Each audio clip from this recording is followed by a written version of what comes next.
आज हम भारत के शिक्षा जगत में एक बहुत ही अहम कानून शिक्षा का अधिकार अधिनियम 2009 पर बात करेंगे जी। और साथ ही देखेंगे कि इसका शिक्षक पात्रता परीक्षा यानी टेट से क्या और कैसा रिश्ता है। हमारे पास जो जानकारी है उसे समझने की कोशिश करेंगे कि ये कानून क्यों जरूरी था, क्या बदलाव लाया और हाँ, खास तौर पर टीचर भर्ती पर इसका क्या असर पड़ा। बिल्कुल। और ये देखना काफी दिलचस्प है कि कैसे एक कानून ने सिर्फ बच्चों को मुफ्त और अनिवार्य शिक्षा का हक ही नहीं दिया, बल्कि शिक्षकों की क्वालिटी या कह लें कि उनके चयन का तरीका भी बदल दिया। और यहीं पर टेट की भूमिका एकदम सेंट्रल हो गई। हाँ। तो हम कानून के मुख्य पॉइंट्स तो देखेंगे ही, पर ज्यादा फोकस इस पर रहेगा कि भाई ये टेट क्यों आया, कैसे अनिवार्य हुआ और इसके असली नतीजे क्या रहे। तो चलिए शुरू करते हैं। सबसे पहले ये शिक्षा का अधिकार अधिनियम 2009, जिसे हम संक्षेप में आरटीई एक्ट कह रहे हैं, ये आखिर है क्या और इसकी जरूरत क्यों पड़ी? देखिए, इसका पूरा नाम है निशुल्क और अनिवार्य बाल शिक्षा का अधिकार अधिनियम 2009। ये लागू हुआ 1 अप्रैल 2010 से। अच्छा। और इसका जो मूल मकसद था वो सीधा सा था, भारत का हर बच्चा 6 से 14 साल की उम्र का उसे अपने घर के पास वाले स्कूल में क्लास 1 से 8 तक मुफ्त और अनिवार्य शिक्षा मिले। अनिवार्य मतलब? कंपल्सरी। हाँ, कंपल्सरी। ये कोई सरकारी स्कीम या एहसान नहीं, बच्चे का कानूनी अधिकार बन गया। देखिए, आजादी के इतने साल बाद भी हमारे यहाँ करोड़ों बच्चे स्कूल से बाहर थे। ये एक बहुत बड़ी चुनौती थी। तो उसी से निपटने के लिए ये कानून लाया गया था। समझ गई। मतलब शिक्षा अब कोई मेहरबानी नहीं बल्कि बच्चे का राइट बन गया। अच्छा, तो फिर इसे जमीन पे उतारने के लिए क्या इंतजाम किए गए इस कानून में? कौन सी बातें सबसे अहम हैं? हाँ, इसमें कई लेवल पर काम हुआ। सबसे पहली और बुनियादी बात है धारा 3 में। ये सीधे सीधे हर बच्चे को मुफ्त और अनिवार्य शिक्षा का अधिकार देती है। कोई फीस नहीं? कोई फीस नहीं, कोई चार्ज नहीं, सरकारी या एडेड स्कूल में तो बिल्कुल नहीं। फिर है धारा 4।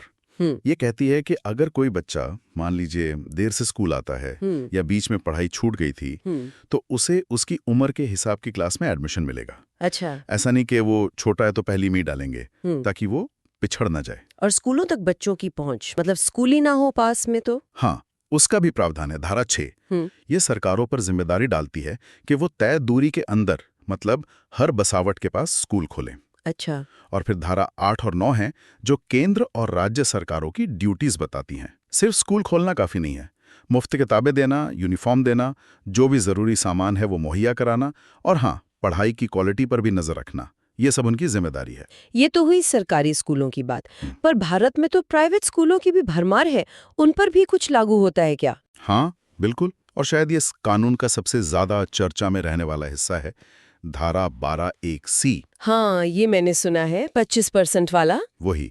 इसके तहत सभी प्राइवेट स्कूलों को, चाहे वो सरकार से मदद लेते हों या ना लेते हों, उन्हें अपनी एंट्री लेवल क्लास में, जैसे नर्सरी या क्लास 1 में, कम से कम 25% सीटें रिजर्व रखनी होंगी। किसके लिए? आर्थिक रूप से कमजोर वर्ग यानी EWS और वंचित समूहों के बच्चों के लिए। अच्छा, 25% सीटें प्राइवेट स्कूलों में। इसका मकसद तो जाहिर है सामाजिक बराबरी लाना होगा, पर क्या ये ठीक से लागू हो पाया? जमीन पर क्या हुआ? देखिए, इरादा तो नेक था, सामाजिक समावेश का, लेकिन जो हमारे स्रोत बताते हैं उसके हिसाब से इसको लागू करने में काफी दिक्कतें आई, उतार चढ़ाव रहे। जैसे कई स्कूलों ने शिकायत की कि सरकार इन बच्चों की फीस का पैसा जो सरकार को देना था वो टाइम पर नहीं देती, रीइंबर्समेंट में देरी होती है। कुछ स्टडीज ये भी कहती हैं कि जो बच्चे इस कोटे से आए उन्हें एकदम अलग माहौल वाले स्कूलों में घुलने मिलने में दिक्कतें हुई, मनोवैज्ञानिक तौर पर भी और पढ़ाई के लेवल पर भी। हाँ, ये तो हो सकता है। तो कह सकते हैं कि ये एक बड़ा कदम था, पर इसके नतीजे मिले जुले रहे हैं और इस पर बहस अभी भी चलती है। समझा। अच्छा, अब स्कूल के अंदर आते हैं। पढ़ाई लिखाई का माहौल कैसा हो, सुविधाएं क्या हो, टीचर्स की क्या भूमिका हो, इस बारे में कानून क्या कहता है? हाँ, तो कानून ने स्कूलों के लिए कुछ न्यूनतम स्टैंडर्ड्स तय किए हैं। ये है धारा 19 में। क्या स्टैंडर्ड्स? जैसे ठीक ठाक बिल्डिंग हो, हर क्लास के लिए कमरा हो, लड़के लड़कियों के लिए अलग अलग टॉयलेट हो, पीने का साफ पानी हो, खेलने की जगह हो, लाइब्रेरी हो, ये सब बेसिक चीजें। और सबसे जरूरी, क्वालिफाइड टीचर्स हो। और टीचर्स के लिए क्या कहा गया है, उनकी ड्यूटीज? वो धारा 24 में कि टीचर को रोज स्कूल आना है, टाइम पर सिलेबस पूरा करना है, हर बच्चे पे ध्यान देना है, किसी बच्चे से भेदभाव नहीं करना। और हाँ, इसी में वो बात भी है जो बहुत अहम है कि टीचर्स को जनगणना, डिजास्टर रिलीफ या इलेक्शन ड्यूटी के अलावा अच्छा, हाँ, नॉन टीचिंग काम। हाँ, उन गैर शैक्षणिक कामों में नहीं लगाया जाएगा। ये तो टीचर्स के लिए बड़ी राहत की बात रही होगी, शायद इससे उनके फोकस पर भी असर पड़ा हो। बिल्कुल, ये टीचर्स की बहुत पुरानी मांग थी। मकसद यही था कि वो अपना पूरा ध्यान सिर्फ पढ़ाने पर लगा सकें। अब क्लासरूम के अंदर क्या हो, उस पर आते हैं। हाँ। धारा 29 ये कहती है कि सिलेबस ऐसा हो जो बच्चे का ओवरऑल डेवलपमेंट करे। मतलब सिर्फ रटाना नहीं, समझने पर, एक्टिविटी पर जोर हो, चाइल्ड सेंटर्ड अप्रोच हो। और पनिशमेंट? हाँ, वो बहुत महत्वपूर्ण है। इसी धारा ने स्कूलों में किसी भी तरह की फिजिकल पनिशमेंट या मेंटल हैरेसमेंट पर पूरी तरह रोक लगा दी।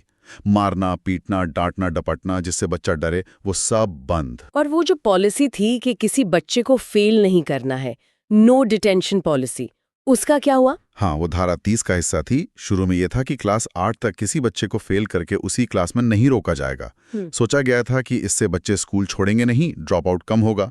लेकिन इसकी आलोचना भी तो हुई थी। बहुत हुई। कहा गया कि इससे पढ़ने पढ़ाने का स्तर गिर रहा है, बच्चे सीरियस नहीं हैं।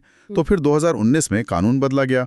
अब राज्यों को इजाजत है कि वो क्लास 5 और 8 में परीक्षा ले सकते हैं और अगर जरूरत लगे तो बच्चे को रोक भी सकते हैं, लेकिन पहले उसे एक्स्ट्रा हेल्प देनी होगी। तो वो पॉलिसी अब वैसी नहीं रही, बदल गई है। अच्छा, और अगर ये सब नियम कानून को स्कूल ना माने तो कोई चेक रखने वाला है? हाँ, उसके लिए भी व्यवस्था है। धारा 31 के तहत जो बाल अधिकार संरक्षण आयोग हैं, नेशनल लेवल पर NCPCR और स्टेट लेवल पर SCPCR, उन्हें ये जिम्मेदारी दी गई है। वो इस कानून के उल्लंघन की शिकायतों की जांच कर सकते हैं और एक्शन ले सकते हैं। चलिए, ये तो कानून का एक मोटा मोटा खाका समझ आ गया। अब उस सवाल पर आते हैं जो आज हमारी चर्चा का सेंटर पॉइंट है। इस RTE एक्ट का टेट यानी शिक्षक पात्रता परीक्षा से सीधा कनेक्शन क्या है? ये टेट इतना जरूरी कैसे बन गया अचानक? यहीं पर धारा 23 अहम हो जाती है। इस धारा ने क्या किया कि केंद्र सरकार को ये पावर दी कि वो टीचर्स की नियुक्ति के लिए मिनिमम क्वालिफिकेशन तय करने वाली एक एकेडमिक अथॉरिटी नियुक्त करे। एक अथॉरिटी? कौन सी? केंद्र सरकार ने ये जिम्मेदारी दी NCTE को, यानी national council for teacher education, राष्ट्रीय अध्यापक शिक्षा परिषद। अच्छा, तो NCTE को ये पावर मिली RTE एक्ट की धारा 23 से।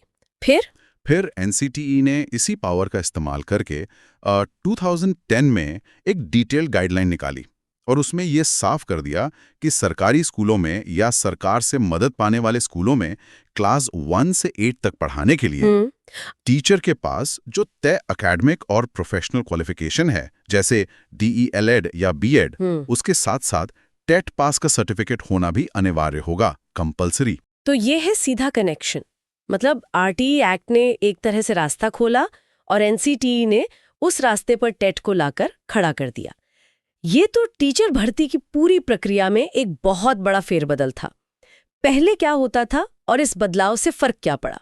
बिल्कुल, ये एक मेजर शिफ्ट था। पहले क्या था कि ज्यादातर राज्यों में सरकारी टीचर बनने के लिए आपकी एकेडमिक डिग्री, मान लीजिए BA या BSc, और साथ में टीचिंग ट्रेनिंग जैसे BEd या DLED, यही काफी होता था। अच्छा। भर्ती का तरीका भी अलग अलग था। कहीं अकादमिक नंबरों के आधार पर, कहीं राज्य अपना छोटा मोटा टेस्ट ले लेता था।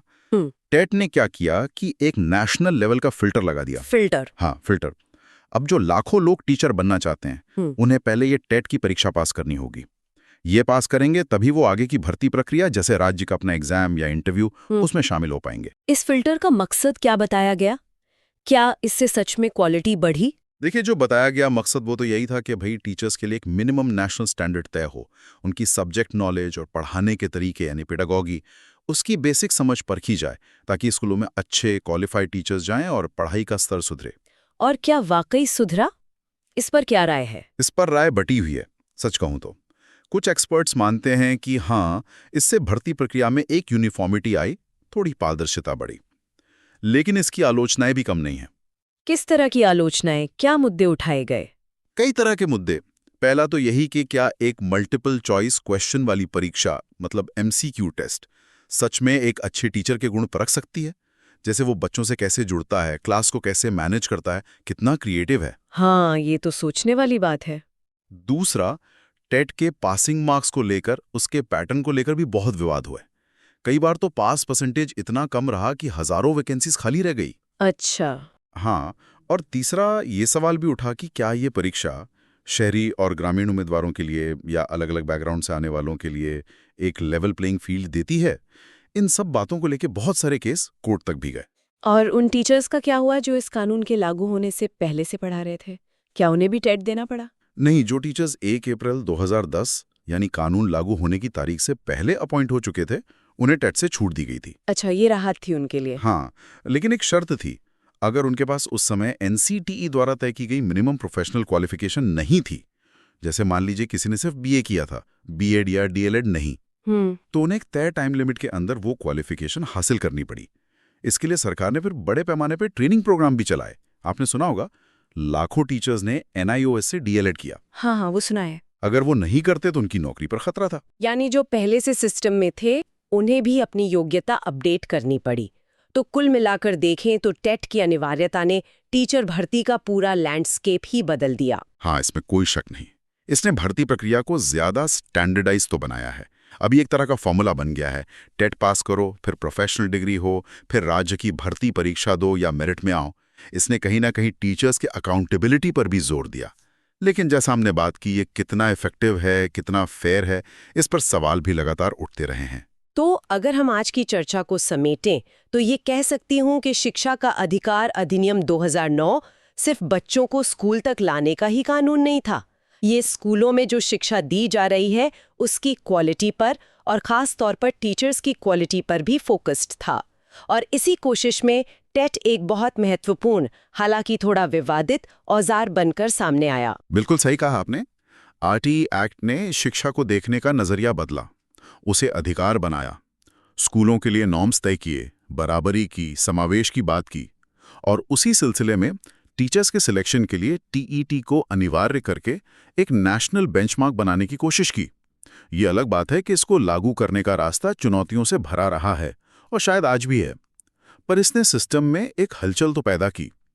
टीचर्स को, एडमिनिस्ट्रेटर्स को, पॉलिसी मेकर्स को, सबको नए सिरे से सोचने पर मजबूर किया। इस पूरी बातचीत से मेरे मन में एक सवाल जरूर उठ रहा है। हमने देखा कि RTE एक्ट की धारा 29 बच्चों के समग्र विकास की बात करती है, उनकी क्रिएटिविटी, उनकी जिज्ञासा, रटने के बजाय समझने पर जोर देती है। जी। वहीं दूसरी तरफ हम टीचर्स को चुनने के लिए एक मानकीकृत परीक्षा टेट को मुख्य आधार बना रहे हैं, जो ज्यादातर नॉलेज और फैक्ट्स को ही परखती है। तो क्या इन दोनों बातों में एक तरह का विरोधाभास नहीं है? क्या हम ऐसी परीक्षा से उन शिक्षकों को चुन पा रहे हैं जो सचमुच बच्चों का वो समग्र विकास कर सकें जैसा कि कानून चाहता है, या हम अनजाने में उन्हीं टीचर्स को ज्यादा चुन रहे हैं जो खुद इस मानकीकृत सिस्टम में फिट बैठते हों? ये एक ऐसा सवाल है जिस पर शायद हमें आगे और सोचने की जरूरत है।